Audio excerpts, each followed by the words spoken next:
dito po makikita natin yung napakahilig mag-request ng funding. Tama po ako, hindi? Tama po, Your Honor. Yun pong bidding. Pero baka gusto na magtanong muna yung mga kasama ko po, mag-sip muna ako sa kanila. Anybody who would like to? Senator Jinggoy. Thank you. Galingan mo, Senator Jinggoy. Thank you, Mr. Chair. Is si Ms. Cabral ba nandito? Was she invited? Was she invited by this committee? Maybe we can invite her in the next. Hindi, nandito naman ng pinaka-boss, si Secretary. Well, but I would like to ask. Mas gusto mo siyang makita kaysa Secretary. Hindi naman. Anyway, Mr. Secretary, wag na tayo magpaligoy-ligoy pa. Kung hindi pa binulgar ni Pangulong Marcos ito mga anomalya na nangyari dito sa mga flood control projects, hindi niya ba iimbestigan to? Kailangan pa umabot ng Senado para imbestigan ito dahil binulgar ni Pangulong Marcos ang mga di umano yung mga anomalya tungkol sa mga flood control projects. Hindi naman po siguro, I think, Your Honor, I think this is a routine process naman ng department that every project that we complete must have to undergo a quick, it has to undergo a validation audit before we fully pay the contract amount, Your Honor. So meron yung quick quality assurance unit, may audit team na dapat umiikot parati, Your Honor, before we pay the final payment for this project, Your Honor. Are all these contractors qualified? They are qualified. They're qualified, Your Honor, and on the basis of the documents that they submit for the bidding purposes, Your Honor. Sa mga binanggit ni Pangulong Marcos ng mga contractors during his SONA, bakit sa sampulang, bakit halos lahat ng mga contractors to ay kinorner lahat yung mga flood control projects? Why is that so? Well, as far as I can recall, actually, yung sabi naman na ating presidente, 20% of the total amount of that has been allocated over the years were actually napupunta doon po sa 15 contractors po. So, marami pa naman po yung other contractors that have participated in the implementation of the flood control projects, but it's a little outstanding, as sabi ng ating presidente, that 20% of the total budgets that have been allocated for flood control napunta po doon sa 15. In numbers po yun, I think that is in numbers, Your Honor. Yes, so sabi ni Pangulong Marcos, 15 contractors cornered 20% of the total budget, or roughly 100 billion pesos. Yes, Your Honor. And the remaining 436 billion was split among 2,394 contractors. At hindi ko nababasahin yung mga pangalan ng mga kumpanya ng yung construction company dahil nabanggit na ni Pangulong Marcos yan. Anyway, ilan ang ghost projects ninyo dyan? This is on the process of validation, Your Honor. But you still believe that there are ghost projects there? Or there were ghost projects? In all confidence, Your Honor, I think so. You think so? Yes. San yan? Well, as I said, as I mentioned in my statement, there are district offices that we are trying to continue the validation of some of the projects, Your Honor. Let me just point out, Your Honor, that many of these projects also, many of the other projects that I have mentioned, some of these projects were also implemented in 2021, 2022. Sige. Kailan nyo pa nalaman na may mga ghost projects? Since you assumed office, Mr. Secretary? Or just lately? Just lately, Your Honor, and unfortunately. So ibig sabihin, when unfortunately- did you assume as secretary when President Marcos appointed you in Yes, Your Honor. 2022? Yes, All Your right. Honor. So you believe in 2022, 2023, 2024, walang ghost project? Well, Your Honor, at the central office, we are relying actually on our project monitoring information that comes to us actually, unless it's going to be validated actually in field.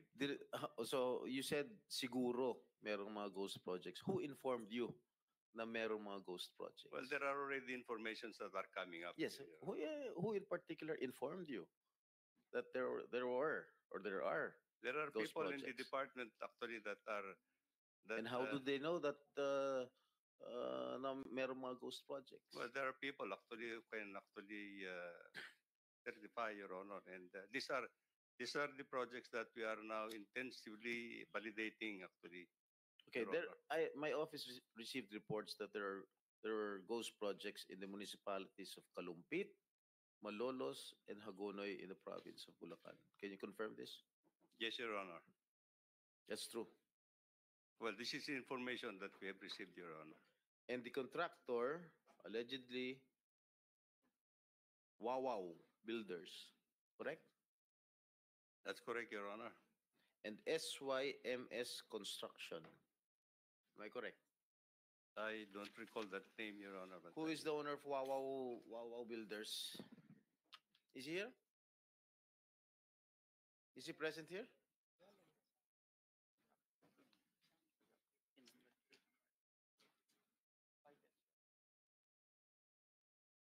Senator Jinggoy was invited but walang reply as of now. May I know who is the legitimate owner of this construction company? Mark Mark Alan Arevalo. Alan Arevalo. All right. I think the committee already will issue a subpoena. All right. So, sa akin palagay, itong mga ghost projects na nabulgar na ngayon, siguro inaayos na nila. Tama? Para hindi malata na ghost. And I don't think that they will have that capability anymore, Your Honor, because I think if these were ghost projects in the first place, they would not have delivered the time actually to do anything at this point in time. The records will show that if there is no project at all that was implemented, and payment has been made, then it's on. Tapos na, nasunog na yung pera natin. That's actually. Alright, magkano ang anomaly. in-award dito sa sa Wawaw? Wawaw Builders. I don't have the figure right now, Mr. Chair, but I think it's predominantly. No. Meron mga figures dyan. Huwag niyo ako lulukuhin dito. Yeah. Labas niyo kung magkano yung in-award nila sa Wawaw Builders. Mga ghost projects. You'll wait for it.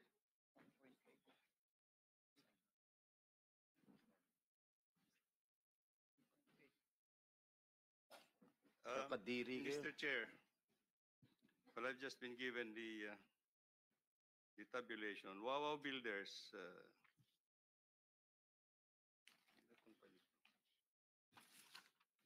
Wawaw Builders. The number of projects, the total projects, total cost of the projects that have been implemented is 9 billion.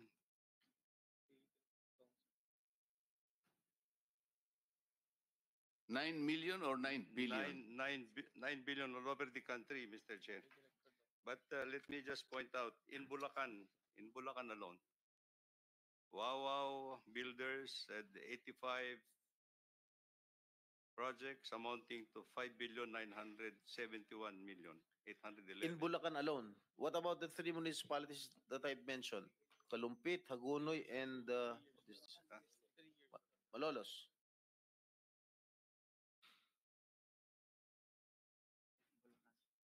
This is for Bulacan First Engineering District Office, Your Honor. Ito bang, I'm not familiar, no? Ito bang Kalumpit, Malolos, Hagonoy falls under the first Yes, Your Bulacan Honor. district? Yes. Alright. Yes, Your Honor. So magkano? Yung sa Wawaw? 5,971,811,605. In Bulacan alone. In Bulacan First Engineering District, Your Honor. So yung 5 billion na inaward sa Wawaw Builders para sa province Bulacan First are Engineering. all ghost projects. Correct? Hindi naman, Secretary, Your Honor. for the record, the total is 9 billion. That is No, no. nationwide. Nationwide. Nationwide, Your Honor. Pero 5 lahat yun, billion ghost na projects. Your Honor. So, Ghost projects lahat. no po. So ang ghost project lang na sinasabi mo, sa Bulacan lang.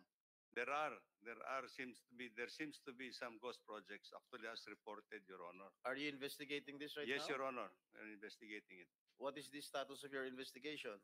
They will be coming up with their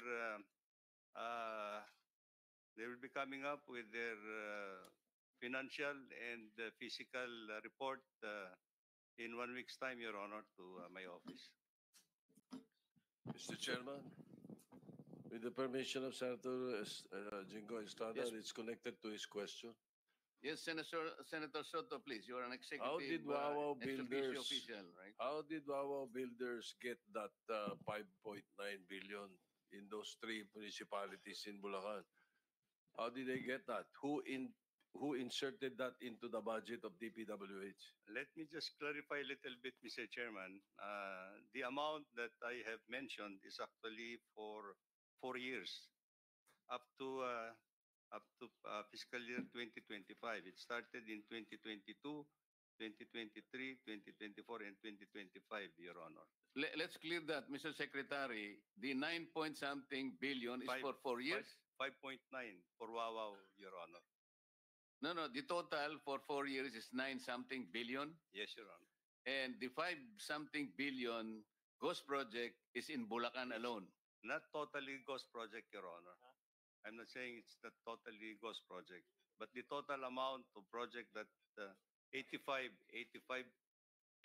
projects that he has implemented during the 4-year period amounts to 5,971,000,000, Your Honor. So, Senator Jingo, you're finished already? Tito pa. Are you going to interject, Bam? You want to interject? Okay. Tapos ka na, Senator Tito? No, I did not get an answer, Mr. President, Mr. Chairman. 2025 na lang. 2025, how much, Wawaw Builders?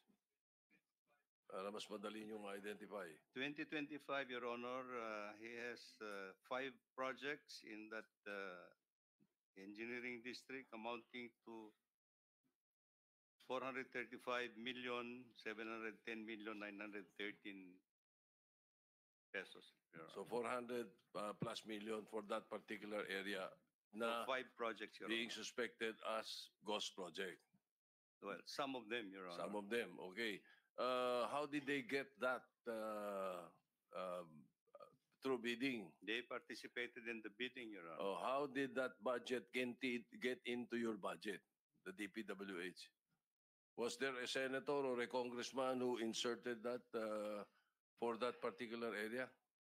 Well, we'll just have to find out, Your Honor, because there are many sources in 2025. Let me just point out that some of the projects were included in the National Expenditure Program that has been submitted to Congress. And of course, there are projects that were actually added on in the General Appropriations Act. So we Well, just have anyway, to thank you, reclassify, Your Honor. Mr. Chairman, thank you. I did not get the answer. Senator Estrada, Chair, thank you yeah. very much. With the permission of Senator Estrada, related kasi ito sa question niya.